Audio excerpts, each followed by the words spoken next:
Olá, é o professor Edio.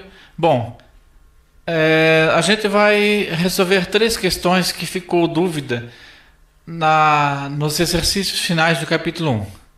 Tá? Então foram três questões que foram colocadas e que vocês necessitam então fazer os cálculos. Não dá simplesmente para copiar a resposta que está nos slides. Vocês têm que fazer esses cálculos, porque para cada vez que você recarrega o questionário, os dados eles mudam. Então você tem valores diferentes. Então você precisa aplicar a fórmula para fazer esses cálculos, tá? Então vamos iniciar aqui pela questão número 8 dos exercícios finais da tarefa 7, tá? Então aqui diz o seguinte: uma amostra de 200 ml de água de um rio contaminado por esgoto doméstico apresentou a massa de 1 mg de material orgânico. Essa amostra foi diluída com água saturada de oxigênio. Admitindo que a matéria orgânica seja representada por CH2O, calcule a DBO desta amostra de água do rio. Então essa DBO é a demanda de oxigênio que tem que ter na água para poder acontecer a reação. Então essa matéria orgânica ela vai consumir uma certa quantidade de oxigênio. E essa quantidade de oxigênio, ela então vai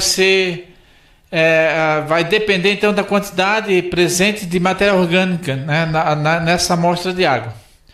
Então, se eu tiver 200 ml de água com 1 mg, significa o seguinte, que se em 200 ml eu tenho 1 mg, em 1 litro, que são 1000 ml, eu vou ter X. Fazendo uma regra de 3, eu vou ter 5 mg. Então, esse foi a primeira parte do cálculo. Então, sabendo que eu tenho 5 mg e que a reação entre o oxigênio e a matéria orgânica, né, aqui representada por CH2O, seria essa reação, ou seja, essa quantidade de matéria orgânica consome essa quantidade de gás oxigênio, produzindo gás carbônico e água. Ok? Muito bem. Então, nós precisamos saber a estequiometria desta reação, né? Então, como eu tenho aqui os dados das massas molares do gás hidrogênio, do átomo de hidrogênio, do átomo de carbono e do átomo de oxigênio, eu posso facilmente calcular essas massas aqui. Então, aqui eu vou ter 12 do carbono, 2 vezes 1 do hidrogênio e 1 do oxigênio, e 16 do oxigênio. Aqui eu tenho 2 vezes 16. Então, fazendo esse cálculo, né?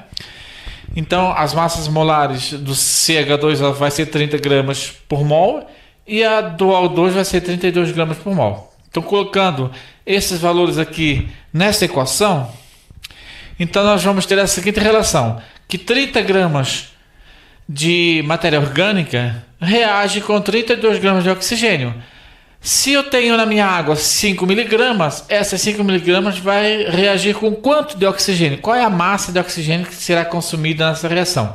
Fazendo uma regra de 3, então essa massa calculada vai ser, né? Então 5 vezes 32 dividido por 30, né? Vamos ter então 5,3 mg de oxigênio por litro de água. Essa seria a minha DBO, né? Mas essa é a questão do slide. A questão de cada aluno é diferente, porque o aluno não vai ter esse valor de 200 ml, ele vai ter um valor diferente aqui. Então, como ele vai ter um valor diferente aqui, significa que aquele X vai ser diferente. E se o X vai ser diferente, esse valor aqui vai ser diferente, e a minha massa calculada aqui, esse 5, será diferente. E aí o resultado também será diferente, né? Então, vamos ver um outro exemplo dessa mesma questão, mudando então o valor do volume. Se eu tenho um determinado volume de água, né, contido, e contém ali 1 mg de material orgânico, então esse volume está para 1 mg, em 1000 ml eu vou ter X. X vai ser 1000 vezes 1 dividido pelo volume que eu tenho aqui, né? E essa quantidade de X depende do volume que eu tenho ali, né?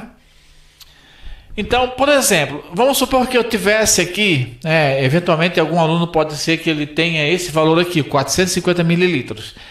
Então ele vai aplicar essa fórmula, 450 mililitros para 1 miligramas, 1000 ml X. X calculado seria 1000 dividido por 450, que daria 2,22 miligramas. Continuando o cálculo, como o X desse aluno em particular foi de 2,22 miligramas, aplicando aquela mesma equação, né, que 30 gramas de matéria orgânica consome 32 gramas de gás oxigênio, aquela matéria orgânica de 2,2 miligramas vai consumir M. Esse M calculado, 2,2 vezes 32 dividido por 30, daria 2,3 miligramas de oxigênio por litro. Então, para esse aluno, essa seria a resposta. Tá ok? Muito bem.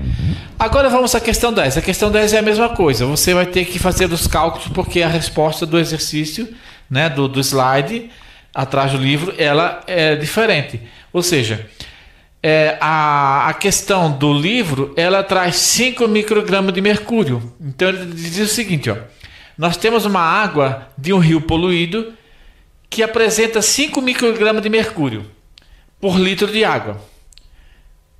Nós queremos então representar isso em ppm. O que é ppm? É partes por milhão, ou seja, eu tenho uma parte de mercúrio em 1 milhão de partes de água.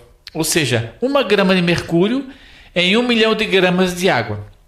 Bom, fazendo essa continha a princípio, nós temos o seguinte. Como a densidade da água é de 1 grama por mililitros, então em cada 1000 ml eu tenho 1000 gramas. Ou seja, 1000 ml de água, ou seja, 1 litro de água tem 1 quilo de água, que são 1000 gramas de água. Então, se eu tenho 5 microgramas de mercúrio em 1000 gramas de água, o que vai acontecer então? Eu vou ter que, se eu multiplicar em cima o 5 por 10 na 3, ou seja, por 1000, e multiplicar embaixo por 1000, olha só. Em cima eu tenho 5 microgramas. Mas o que é 1 micrograma? 1 micrograma é 10 na menos 6 gramas. Então, 5 vezes 10 na menos 6 gramas, que equivale a 5 microgramas, né? E embaixo, 1000 gramas de água. Então, eu tenho gramas de mercúrio sobre gramas de água. Multipliquei em cima e embaixo pelo menos uma unidade. 10 na 3, 1000.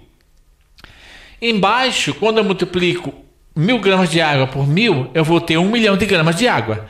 Em cima, como eu multiplico esse valor por 1000, eu vou chegar a 5 vezes 10 na menos 3 gramas de mercúrio, né? Ou seja, 0,005 gramas de mercúrio em 1 milhão de gramas de água. O que é gramas de mercúrio sobre 1 milhão de gramas de água?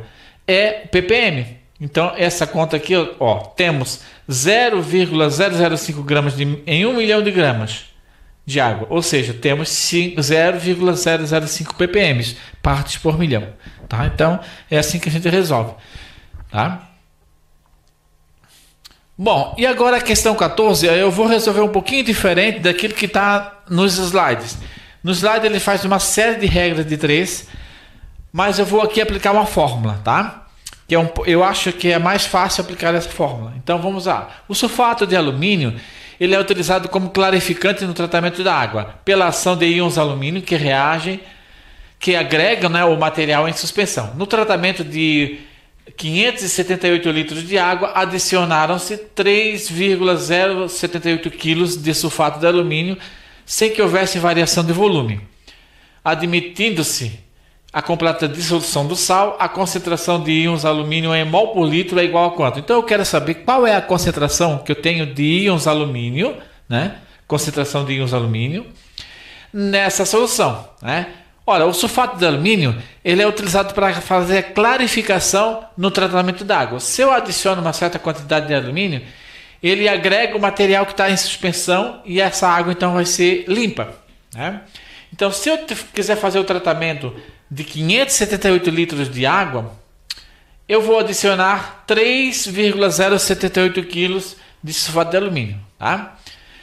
Eu quero saber qual é a concentração de íons alumínio nessas condições. tá? Então o que eu vou fazer?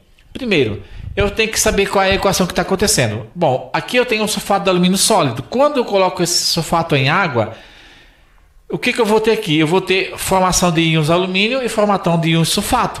O que me interessa aqui é o alumínio 3+. Né? Então, para cada unidade de alumínio, de sulfato de alumínio sólido, eu vou produzir em água 2 unidades de alumínio 3+. Então, a proporção é de 1 sólido para 2 íons. Tá? Então, isso vai ser importante aqui no nosso cálculo. Então, eu sei que o volume é 0,578 litros. Então, o volume é 0,578 litros. Eu tenho que a massa é 3,078 quilos. Então, aqui a minha massa é 3.078 gramas, porque na minha fórmula, a minha massa tem que estar em gramas. E como aqui eu tenho a massa em quilo, então eu multiplico por 1000, eu vou ter o valor em gramas, né? E a massa molar foi dada no problema, é 342 gramas por mol. É a massa molar do sulfato de alumínio, né? Então eu tenho a massa molar e tenho o volume. Basta agora calcular a concentração diretamente, né? Então como é que eu faço? A minha concentração vai ser a minha massa dividido pela massa molar, lá, né? Vezes o meu volume em litros, né? E isso, fazendo esse cálculozinho, vamos então ter o valor de 0,015 mol por litro. Bom, essa é a concentração de íons alumínio? Não, essa é a concentração de sulfato que foi adicionado na água. Mas lembre-se que uma unidade de sulfato produz 2. Então significa que nessa reação eu não vou ter 0,015 mols de íons alumínio, eu vou ter o dobro, porque eu vou ter 2 vezes esse valor aqui. Tá? Então o que eu tenho que fazer? Eu vou ter que multiplicar esse resultado por 2 devido a esse 2 que está aqui na frente. Ó. 2 alumínios 3+, então é 2 vezes essa quantidade. Então a resposta seria 0,03 mols por litro. Então a concentração de íons alumínio é de 0,03 mols por litro. Tá ok? Então, um bom dia, uma boa tarde e uma boa noite. Né? E eu espero que vocês então tenham entendido. Qualquer dúvida, vocês mandem um e-mail para mim ou entrem no site lá no nead.pro.br e mandem uma mensagem por lá, tá ok? Tchau para vocês.